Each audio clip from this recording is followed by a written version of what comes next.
Et on prend les initiales de cette phrase, c'est une phrase qui est écrite dans la Bible, c'est les lettres Chet, Bet et Vav. Chacun de nous, il a ses envies. Et je pense que je diminue les plaisirs de ce monde. Dans le ciel, ils disent, il n'y a pas assez de gens qui demandent Mashiach. Il faut l'attendre, il faut le demander, il faut prier.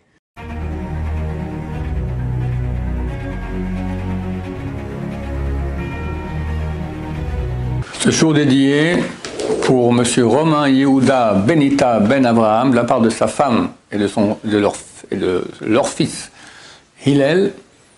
Merci de prendre soin de nous et pour que leur foyer soit toujours rempli de lumière, d'amour et de réussite. Amen. Bezrat Hashem.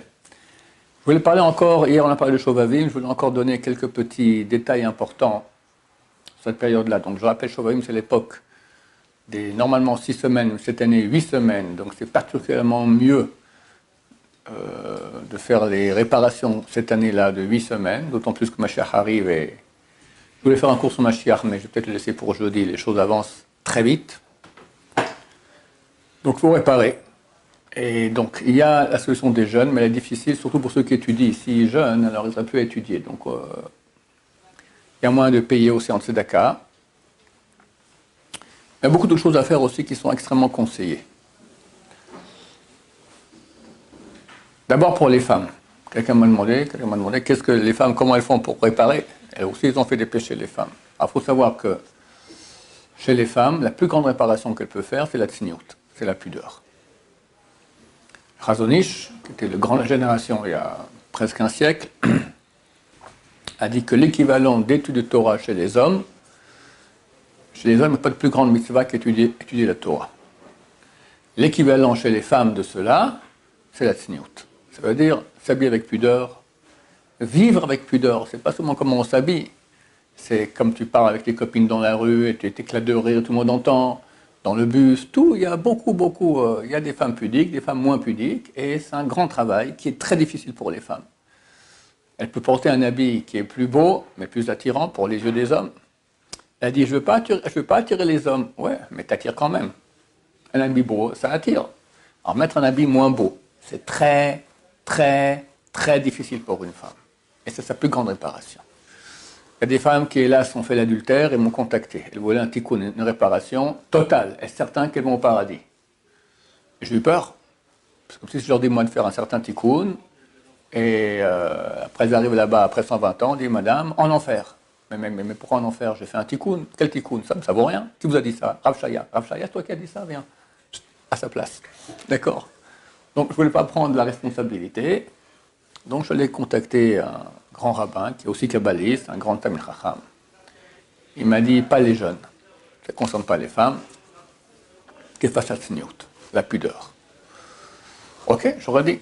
Ça veut dire des efforts elles-mêmes et aussi de susciter des cours sur la pudeur, parler de cela, essayer de rayonner autour pour qu'il y ait plus de femmes qui soient sensibles à ce point extrêmement important. Bon, il y en a qui m'ont réécrit, vous êtes certain que c'est bon? Et moi aussi, je dis, après 2 ans, je vais le revoir. Je lui dis, Kodar, vous êtes certain que c'est bon? Parce qu'elles veulent quelque chose de total. Il m'a dit, si elles font ce qu'on leur a dit, elles iront au paradis, et nous, on ira au paradis quand on leur dit une chose pareille. Donc, pour les femmes, maintenant, cette période de 8 semaines, allez-y. C'est pas difficile, il fait froid. Donc, il n'y a pas d'Yetzirah d'aller montrer des parties de son corps, d'accord? Couvrez-les, soyons superstitieux. De toute façon, Mashiach, il arrive. Très bientôt, ça va être terrible. Parce que les femmes qui n'ont pas d'habits pudiques, ou même pudiques, mais pas assez pour Mashiach, quand Mashiach viendra, ça va être, pas Mehacharim, ça va être le top du top. La honte, une femme qui n'a pas des habits pudiques, la honte. Elles feront quoi? Vont prendre le drap de leur lit et le mettre comme ça autour d'elles? Peut-être. Vous croyez qu'il y aura des robes pudiques Ici, maintenant, en Israël, Baruch Hashem, pour le 7 octobre, il y a 1/3 des Israéliens qui sont rapprochés de la Torah. Quel est l'article le plus dur à obtenir sur le marché? Des tefilines. Il n'y en a pas. Tout le monde veut des tefilines, mais les tefilines, ça prend du temps. Il faut les écrire, il faut les faire, ça prend du temps. D'accord. Mashiach, il arrive, ouais, tout le monde va au temple, génial, fantastique. Et les femmes, elles restent à la maison. Et pourquoi? J'ai pas d'habits. Mais t'as rien? Non. Bah maintenant, mesdames, allez-y, pendant Shovavim, avant que Mashiach revienne, faites le tikkun maintenant. De toute façon, les habits non pudiques, ils seront jetés dans les 3-4 mois à venir. Alors, jetez-les maintenant, vous gagnez un grand mérite, vous réparez tout. Sinon, qui sait s'il y aura des habits? Il n'y aura pas d'habits pour tout le monde. Pour les hommes, la plus grande réparation, c'est l'étude de Torah. Et pas plus grand. Les kabbalistes disent qu'il faut aussi faire des jeûnes, mais tous sont d'accord que c'est pour peaufiner l'essentiel. L'essentiel, c'est une tchouva totale, s'éloigner du monde féminin interdit, et beaucoup de Torah, beaucoup de Torah, beaucoup de Torah, beaucoup de Torah. J'avais un élève qui a fait les 400 coups. Il y a un séminaire que j'ai fait avec la boucle d'oreille, il avait sa copine Goya, etc. Bon, il a pêché. Qu'est-ce qu'on fait avec une Goya? On pêche, d'accord, et les juifs et tout. Il est devenu un grand Talmid Chacham, c'est un roche collène important. Et il est allé voir Rav Yosef. Il dit voilà, je fais des péchés comme ci, comme ça, comme ça. Qu'est-ce que je dois faire comme tikkun? Quelle réparation? Rav lui a dit tu étudies la Torah? Il dit oui, je suis étudiant en Torah. Il a fait un grand sourire, boum, comme ça, une bonne gifle. C'est bon. Continue à étudier, pas besoin de faire des tikkunim. Ça, c'est le Rav Yosef qui n'est pas trop Kabbalah. Les kabbalistes diront c'est bien aussi de faire des tikkunim, mais tout le monde est d'accord que l'essentiel, étude de Torah. Maintenant, je vous donne aussi quelques trucs pour ne pas avoir des mauvaises pensées, parce que les mauvaises pensées, c'est le plus dur. Pas faire des actes, on peut maîtriser les mains, on peut maîtriser nos pieds, où aller, qu'est-ce qu'on fait? Bon, il est évident que le type qui veut faire un tikkun des shovavim, réparer les péchés sexuels, et il va dans les endroits où il y a des femmes pas bien habillées, il est mal barré. Surtout le soir, d'accord? Abysse la population. Il y a un grand yetzer hara d'aller fréquenter les quartiers malfamés. Malfamés, ça veut dire pas où il y a des brigands. Il y a des femmes pas bien habillées, d'accord, qui cherchent à être draguées, il y a des garçons qui draguent. Voilà. Quelqu'un qui va là-bas, c'est l'antithèse totale de ce dont je suis en train de parler. Donc maîtriser cela, c'est facile. Regarde où tu mets tes pieds. Regarde avec tes mains. Après les yeux, c'est beaucoup plus dur, mais on peut maîtriser, mais les pensées, c'est extrêmement difficile. Alors, il y a des noms de Dieu qu'il est bien de penser, et ça fait partir les mauvaises pensées. Alors, hier, je dis une phrase. Lev tahor bra Elohim ruach nachon chadesh bekirbi. C'est bien de passer la main droite sur le front 3 fois comme ça. Sinon, il y a aussi un autre truc à faire qui peut être bon, c'est écrit, de dire, de passer la main sur le front et dire 3 fois le mot pi. Pas 2 fois parce que c'est grossier comme mot. Pi, pi, pi. D'accord? En passant la main dessus. C'est quoi ce pi, pi, pi? Pi, ce sont les rachetevot, les initiales de 2 noms, Palti et Yosef. Palti et Yosef, ce sont 2 héros de l'histoire juive qui sont retenus des interdictions sexuelles. Yosef, tout le monde connaît son histoire. Palti, c'est quoi Palti? Il s'appelle Paltiel. Paltiel, c'était un des chevaliers du roi Shaoul. Et le roi Shaoul il sentait que David allait le remplacer en tant que roi, et il a voulu que le roi David meure. Alors il dit, écoute, je te donne ma fille Michal, en tant que femme, à condition que tu m'amènes 100 prépuces de Philistins. Tu vas tuer des Philistins, c'était les grands ennemis du peuple d'Israël à l'époque, tu coupes leurs prépuces, tu m'amènes ça, et elle sera ta femme. David vient avec 200 prépuces de Philistins. Mais Shaoul a dit non, je ne te la donne pas. Il a donné à Palti ben Laish. Il s'appelait Paltiel ben Laish. Attends, pourquoi il n'a pas donné? Il a dit pour faire l'acquisition d'une femme, il faut donner une chose qui a une valeur d'une prouta. Une prouta, c'est pas grand-chose. Combien ça vaut 200 prépuces de Philistins? Ça se mange pas. Qu'est-ce qu'on fait avec? On ne va pas les mettre. Ça vaut rien. Donc elle n'est pas mariée. Je la donne à quelqu'un d'autre. Bon, elle avait dit non, elle est mariée parce qu'on peut donner ça à un chien. Un chien, il se délice, hein, les prépuces de Philistin au tourne-dos, d'accord, c'est quelque chose d'excellent, d'accord. Donc d'après le roi David, Michal lui est mariée. Elle va maintenant se marier avec un autre homme, adultère. Pati Bella est au courant de cela. Il revient la nuit de mariage à la maison, il prend un sabre, il le met au milieu du lit, il dit tchic. Celui qui dépasse le lit pour aller de l'autre côté, rencontrer son conjoint, il sera tué par ce sabre. Et ils ont vécu comme ça des mois et peut-être des années en s'aimant. Chazal témoigne qu'ils s'aimaient. dans le même lit sans se toucher. Yosef, il a tenu. Bon. Mais le grand héros, c'est Palti Ben Laïch, phénoménal. Pour finir, le roi David a repris sa femme, Michal, et est devenue sa femme. Alors, quand on passe le doigt sur le front en pensant Pipi, Palti, Yosef, c'est une bonne chose aussi contre les mauvaises pensées. Et il y a un nom de Dieu aussi à penser, c'est celui qu'on cite quand on dit Ana Bechoach, le soir dans Krashma Shalamita, ou le matin celui qui arrive tôt, qui fait le prière normale qu'on doit faire dans les Korbanot, on dit Ana Bechoach. C'est une prière où il y a 42 mots. Il y a 7 lignes. La deuxième, c'est Kabel Rinat Amecha Sagvenu Taharenu Nora. Ce sont les initiales d'un nom de Dieu. Kuf Resh Ain, qui signifie Kra, Kra signifie déchire. Sin Tet Nun, le Sat, et puis An. Il ne faut pas le dire en un mot. Sat, serait satin, mais à la place de 1, vous mettez un An. D'accord? Déchire le satin. An. Ça, c'est cette phrase-là. Maintenant, quand on voit ce nom, Kuf Resh Ain, Sin Tet Nun, ça fait partir les mauvaises pensées. Même en rêve. Quelqu'un, il est en rêve, et il voit une bonne femme qui arrive. Alors, des fois, il tombe dans le panneau. Voilà. Mais s'il est à moitié conscient, il voit, oulala, ça y est, un danger, danger. Il voit ce mot-là, elle éclate. Et il y a un nom extraordinaire qu'a dévoilé un grand sadique. Il y a un grand sadique qui s'appelle le Rav Aaron Raté.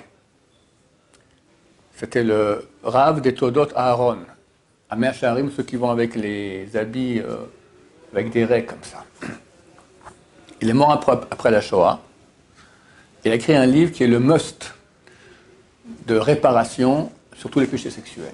Surtout, faire attention, les yeux, le truc, comment réparer, facilement, il donne des trucs. C'est un livre extraordinaire. Hélas, n'existe pas en français. Ils ont traduit une petite partie concernant les yeux, ça va être quand tu sortiras en guerre. Et je crois que c'était complètement épuisé. C'est un gros livre.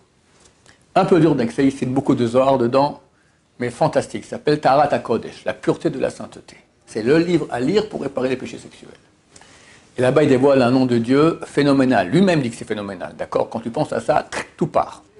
Je rappelle, si tu veux penser, ça reviendra. Mais c'est un très bon nom. Alors, ce nom-là, il est constitué de 6 lettres. Gad, Gimel Daled, comme le nom Gad, un des fils de Yaakov. Shin Nun, comme Shen, c'est une dent. Moi, je vous dis maintenant un moyen mémotechnique. Lui, il n'a pas dit le mot Gad ou Shen. Il a donné des lettres. Gimel, Dalet, Shin, Nun. On peut se rappeler Gad comme le fils de Yaakov, Shen comme une dent, et Aleph et Lamed, le nom de Dieu. Kel, d'accord? Aleph et Lamed. Comme la fin du mot Israël, ou Ishmaël, d'accord? Tu vois ce nom-là, c'est extraordinaire. Ça marche extrêmement bien. Maintenant, ça vaut la peine, surtout maintenant dans la période des Shovavim, d'intercaler une certaine prière dans la Hamida. Je ne me trompe pas, la 10e bracha. Celle qui commence par le mot Teka Beshofar Gadol Lecheruten. Là-bas, il est bien d'intercaler. D'abord, dans cette bracha même si on n'intercale pas, il y a 2 noms, il y a un même nom de Dieu à penser 2 fois. Je vais ouvrir pour vous lire dedans. Donc, on dit Teka, Beshofar Gadol, c'est la 11e, hein, j'avais oublié. Non, 11e. Teka Beshofar Gadol Lecheruten. Sonne du grand chauffard pour notre délivrance. Besanes lekabes galiotenu. Et tend l'étendard pour réunir nos exils. C'est quoi nos exils? C'est tous les Bnei Israël qui sont partout. Mais c'est quoi nos exils à nous? C'est toutes les étincelles de sainteté qui m'appartenaient à mon âme, qui sont parties dans le côté négatif à cause de la semence en vain et des péchés sexuels. Donc c'est ça que je pense. Ça ramène mes exils à moi, mes parties d'âme à moi qui sont parties chez Mishmor, chez Suzanne, ou chez Christy, ou chez Fatima, ou qu'est-ce que j'en sais, chez Mirachem. Ou avec Rachel et Léa aussi. Vekabetzenu mehera yachad marba kanfot haaretz artzenu. Ramène-nous rapidement des 4 coins de la terre sur notre terre. Quand on dit cette phrase-là, on pense les lettres suivantes. Il y a 3 lettres d'un nom de Dieu très saint qui est responsable justement de ramener les étincelles de sainteté. Chet, Bet et puis Vav. chet, bet et puis vav. Et elles sont signifiées dans cette phrase-là. On les trouve dans les mots de cette phrase. Bekabsenu meira yahad. Yahad, la deuxième lettre, c'est le chet. Yahad. Mais arba, le bet de arba. Kanfot, le vav de kanfot. Ça fait het, bet et puis vav. Dans beaucoup de sidourim, il te met même en plus gros, les lettres en plus gros, pour que tu voies cela. Baruch ata Hashem, Mekabetz Nitre Amo Israël, là aussi, sauf qu'elles sont écrites dans le désordre. Mekabetz, c'est le bet, Nitre Het, Amo Vav. Les mêmes lettres, mais dans le désordre, dans d'autres mots aussi, il faut penser ça. Ça, on peut faire ça toujours à chaque prière qu'on fait. Et c'est une faculté de ramener les étincelles. Maintenant, il est bien, surtout maintenant dans cette période-là de Shovavim, d'intercaler une prière qui se trouve dans beaucoup de Sidurim, là ils l'ont pas mise, qui donne deux mots comme ça, qui est une volonté devant toi l'Éternel, Dieu, mon Dieu et Dieu de mes, notre Dieu ou mon Dieu et Dieu de mes pères, que chaque goutte qui est sortie de mon corps, pas à l'endroit d'une mitzvah, que cette goutte revienne dans la sainteté et qu'il n'en manque aucune, grâce à ton saint nom qui provient du verset, qui provient des initiales du verset Chail Bala Vayikienu. Chail Bala Vayikienu. Qu'est-ce que c'est Chail Bala? Chail, la puissance. Bala, il a avalé, Vayikienu, qui le vomisse. On parle des forces du mal. Elles ont avalé notre puissance. Notre puissance, c'est la semence qui donne la vie. Et on a fait des péchés, c'est parti là-bas. Ils ont avalé ça. Ça donne de la force. On veut qu'elles vomissent cela. Chail, puissance. Bala, avalé, Vayikienu, qui la vomisse. Et on prend les initiales de cette phrase, c'est une phrase qui est écrite dans la Bible, c'est les lettres Chet, Bet et Vav. Donc on demande à Dieu que toutes les gouttes qui sont sorties de notre corps de façon interdite, qu'elles reviennent tous à leur base dans la sainteté, qu'il n'en manque aucune, grâce au nom de Dieu qui sort des initiales du verset Chail, Bala, Vayikienu. On dit ça avant de dire Baruch ata Hashem, Mekabetz Nitre Amo Israël. C'est une grande chose pour amener des étincelles de sainteté, surtout à dire durant ces 8 semaines cette année. C'est bien de jeûner, mais comme je dis, aujourd'hui, les gens n'ont pas la force de jeûner. Normalement, il faut jeûner 84 jeûnes. Si quelqu'un a fait Zera Batala. Combien de fois? Il y a un avis qui dit, pour chaque fois que tu as fait dans ta vie. Alors, il y en a qui sont... Même une vie ne suffira pas à réparer tout ce qu'ils ont fait. Le Baal HaTanya, il dit 3 fois. Tu fais 3 fois une série de 84 jeûnes. Le Ben Ishraï dit une fois. Ça suffit pour tout réparer. Même tu as fait des milliers de fois à Shamishpor, Zeral Batala, en une fois tu fais les 84 jeûnes. Et plus que cela, il dit qu'on peut faire 1 ou 2 ou 3 jeûnes et payer en argent. 84 jeûnes de fil, sans Shabbat, sans Rosh Chodesh. Oui. Et il y a des façons de faire beaucoup plus simples. On fait 48 heures d'un coup, ça vaut 27 jeûnes. Après, on jeûne encore un jour, de nouveau 48. Celui qui est intéressé, qui me dit, je lui dirai comment on fait. D'accord? Il ne faut pas se tromper, parce qu'il y en a qui font oublier un détail, et ils ont jeûné, ils ont souffert, et ça ne vaut rien, parce qu'ils ont oublié un seul détail. Par exemple, il faut prendre sur soi le jeûne à Mincha la veille. Si on oublie ça, ça ne marche pas. Puis il y a des façons comment le prendre, pas comment le prendre. Il y a, que ce soit pas un neder, il y a des choses, donc il faut savoir comment faire cela. Mais le principe, c'est quoi? C'est s'éloigner des plaisirs de ce monde. Le Yanouka, l'année passée, il a dit, c'est fini les jeûnes pour notre génération. Pourquoi? Tu jeûnes. Puis après, quand à 6 heures du soir tu peux manger, tu reviens à toute ton animalité. C'était pas le but de la manœuvre, c'était pour te sanctifier. Tu reviens le même, tu es resté le même, ça n'a rien fait. Bon, celui qui veut quand même faire, c'est bien de le faire. Abba Noari le dit. Mais lui, il dit, c'est pas adapté. C'est quoi le principe? Le principe, c'est casser mon envie des jouissances terrestres et me brancher plus avec la jouissance spirituelle. Et là, on peut le faire de façon extrêmement simple, dure et simple. Tu bois un café. Bon, pas t'interdire de boire un café, bois un café. Tu mets combien de cuillerées de sucre? Moi, je mets pas de sucre, je mets 2 cuillères de café. 2 cuillères de café. Bah, t'en mets qu'une. Il est moins bon le café.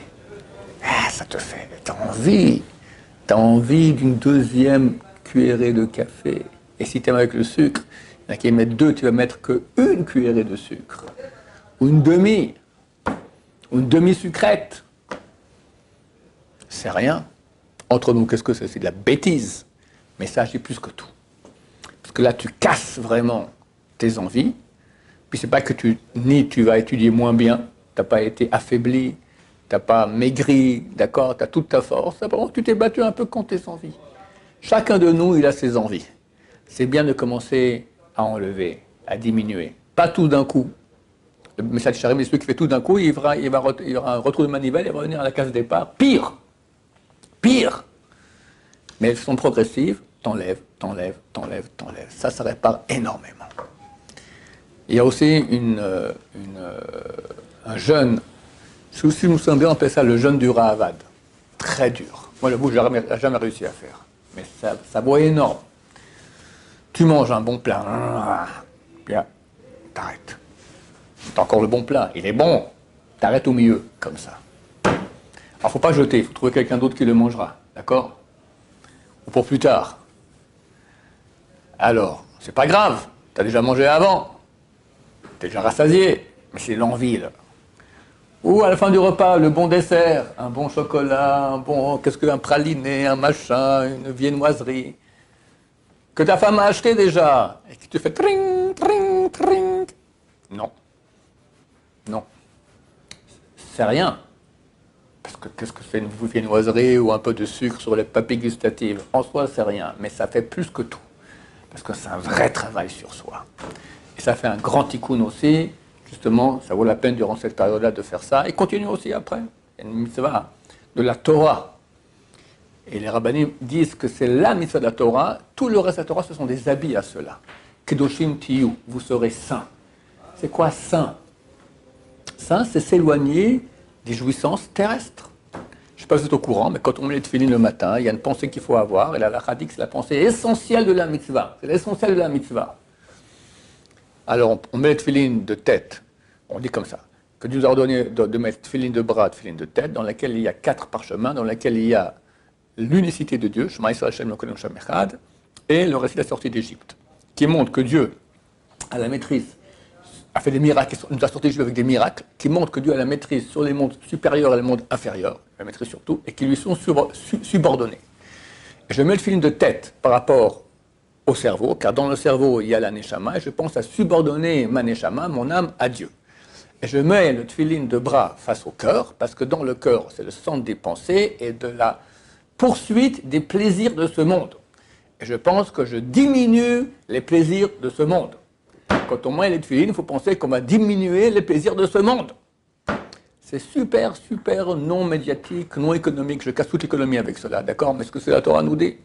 Aujourd'hui, on te vend que des plaisirs, et encore plus, et encore plus, et encore plus. Et nous, on dit non, au contraire. Encore moins, et encore moins.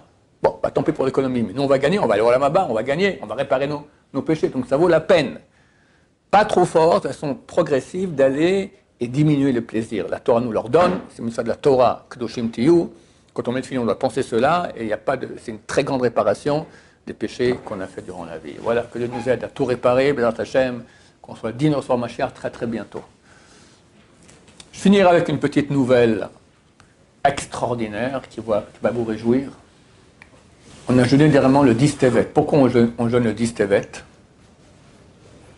Le 10 Tevet, Nabuchodonosor a mis le siège sur Jérusalem, qui a amené après que le 9 Av, la ville a été conquise et le temple a été détruit. Pourquoi on ne jeûne pas aussi au moment où il y a eu le siège du deuxième temple? Les 2 temples ont été détruits le 9 Av. Alors on jeûne le 9 Av. Mais pourquoi tu jeûnes le jour du siège de Nabuchodonosor du premier temple? Tu ne jeûnes pas aussi, c'était le 22 Nissan. Ça a commencé le siège du deuxième temple. On devrait jeûner aussi. Quelqu'un dit on ne peut pas jeûner, il y a la Mimouna, d'accord, le 22 Nissan. Comment faire avec ça? Mais jamais les sages d'Israël ont institué un jeûne le 22 Nissan. On fait que le siège du premier temple et pas du deuxième temple. C'est bizarre, on fait les deux. Khatam Sofer, un des plus grands rabbins de tous les temps, environ 2 siècles et demi à Francfort, il dit parce qu'on ne jeûne pas parce que ce qui s'est passé. Sinon, on aurait dû jeûner aussi pour le siège du deuxième temple. On siège pour le futur. Parce qu'à chaque 10 Tevet, le tribunal céleste siège et décide est-ce qu'il y aura la Géoula cette année, oui ou non. Et nous, on jeûne pour que le tribunal céleste décide, oui, cette année, c'est la Géoula. C'est la vraie raison du jeûne, d'après Khatam Sofer. Un des grands tzadikim de notre génération, il s'appelle le Rav Shalom Aaron Shmueli. C'est le père du Rav Benayahu Shmueli, un des plus grands kabbalistes de la génération. Il est aussi le père du Rav Shmuel Shmueli, qui est aussi un grand kabbaliste. C'est aussi le père du Rav Meir Shmueli, qui est aussi un grand kabbaliste. Un vieux, il a 104 ans. C'est déjà 105 depuis le temps que je le dis. D'accord? Très, très vieux. Roi HaKodesh, il voit les choses qu'on ne voit pas. Une puissance de brachot. D'accord? Kadosh, Kadosh, Kadosh. Ses enfants, Kadosh, Kadosh, Kadosh. Il a dit, cette année, le tribunal céleste a siégé le 10 Tevet dans le ciel. Et ont décidé, cette année, c'est la Géoula. Bezrat Hashem. Alors allez-y, chers amis, réparez, foncez, c'est terminé. Dites pas qu'on ne vous a pas averti. Bezrat Hashem. Et les enfants du Rav ont dit, il faut beaucoup prier pour que Mashiach vienne. Dans le ciel, ils disent, il n'y a pas assez de gens qui demandent Mashiach. Il faut l'attendre, il faut le demander, il faut prier. Pas pour que c'est fini, je vais trouver mon zivoug, ma femme avec qui je veux me marier, pas pour la refoua de ma tante, pas pour mon compte banque qui n'est pas du tout comme il faut, pour la gloire de Dieu que Mashiach vienne. Voilà, Bezrat Hashem. Baruch Adonai, l'olam, amen va amen.